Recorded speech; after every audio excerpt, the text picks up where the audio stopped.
Hi Pioneers! I hope everyone is well and happy.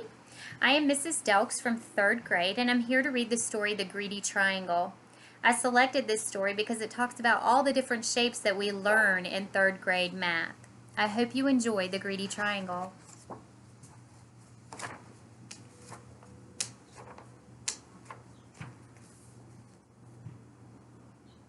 Once there was a triangle that was, well, as most triangles are, always busy.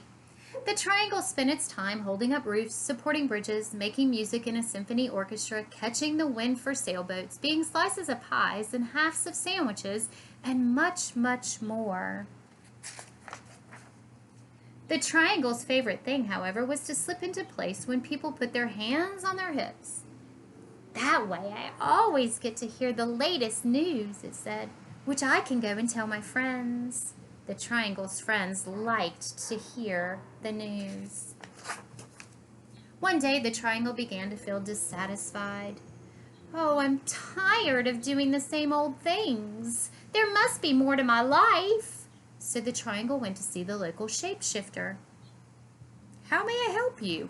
Asked the shapeshifter. I think if I just had one more side and one more angle, said the triangle, my life would be so much more interesting. Well, that's easy to do, said the shapeshifter. Poof! The shapeshifter turned the triangle into a quadrilateral. Life changed in a wonderful way. The quadrilateral was happy with all the new things it could do. The quadrilateral could now be a baseball diamond for first, second, or third base. It could take a position on a checkerboard or a chessboard. It could be a television screen, a computer screen, or even a movie screen. It could frame windows or frame pictures, and much, much more.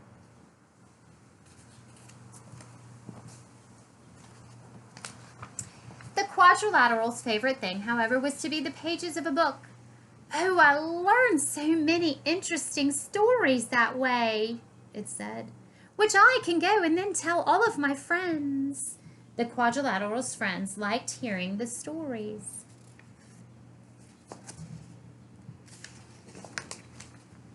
But one day, that quadrilateral began to feel dissatisfied. Oh, I'm tired of doing the same old things, it grumbled. There must be more to life. So the quadrilateral went back to the shapeshifter. How may I help you now? Asked the shapeshifter of the quadrilateral. Well, I think if I just had one more side and one more angle, said the quadrilateral, my life would be so much more interesting. Okay, that's easy to do, said the shapeshifter. Poof!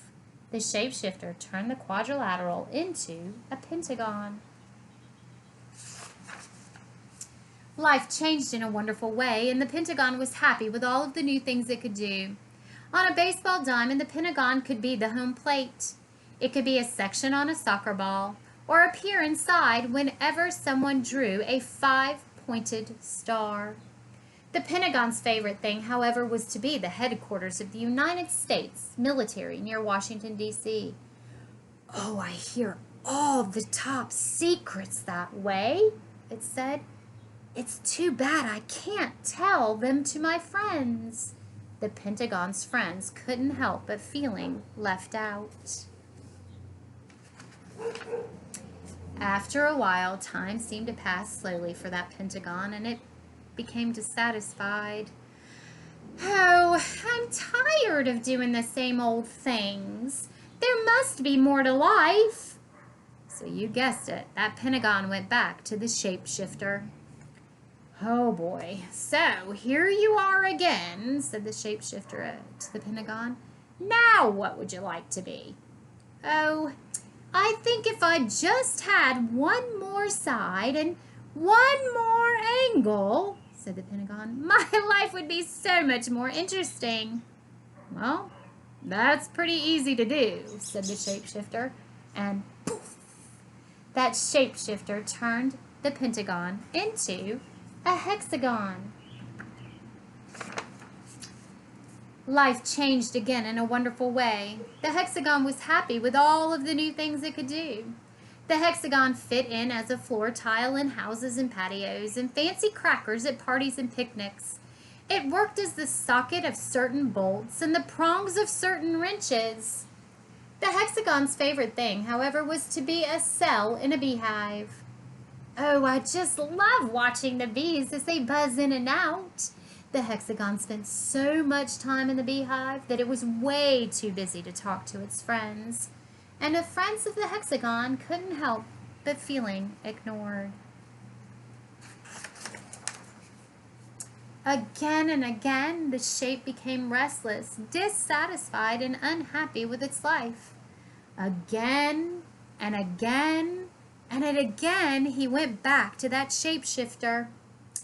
He wanted more sides, wanted more angles, and the shapeshifter agreed to turn it into one shape after another. It was a heptagon, an octagon, a nonagon, a decagon, on and on and on. Finally, the shape had many sides and many angles. Its sides were so small that it had to double keeping up when it was balancing. Its friends couldn't tell which side it was on, and it began to avoid the shape altogether. One day, when the shape was going down a hill, it began to roll. Faster and faster it went, screeching around the corners, crashing into fences and trees, colliding with bicycles and terrifying the walkers. At last, the shape came to a stop. It felt dizzy and tired, lonely and sad. Enough! Thought the shape. I don't know which side is up. I can't keep my balance. My friends don't want me around. The shape could no longer remember why it had been so unhappy as a triangle. Very carefully, it made its way back to the shapeshifter. Aren't you happy yet? The shapeshifter asked. I want to be a triangle again, said the shape. Oh, I'm not surprised, said the shapeshifter. Poof! And the shapeshifter turned that shape right back into a triangle. The triangle was delighted to have its old shape back again, and it kept itself very busy. Once again it held up the roofs, supported the bridges, made music in a symphony orchestra, caught the wind for sailboats, became slices of pies and halves of sandwiches, and so much more. Still, the triangle's favorite thing was to slip right into place when people put their hands on their hip. Oh, that way I hear the latest news, which I can run and tell my friends. Its friends liked hearing the news, and they were glad that the triangle was back in shape again. So I hope you enjoyed the greedy triangle as much as we do in 3rd grade. Remember, keep practicing those numbers and those shapes as they get bigger as their angles start to change.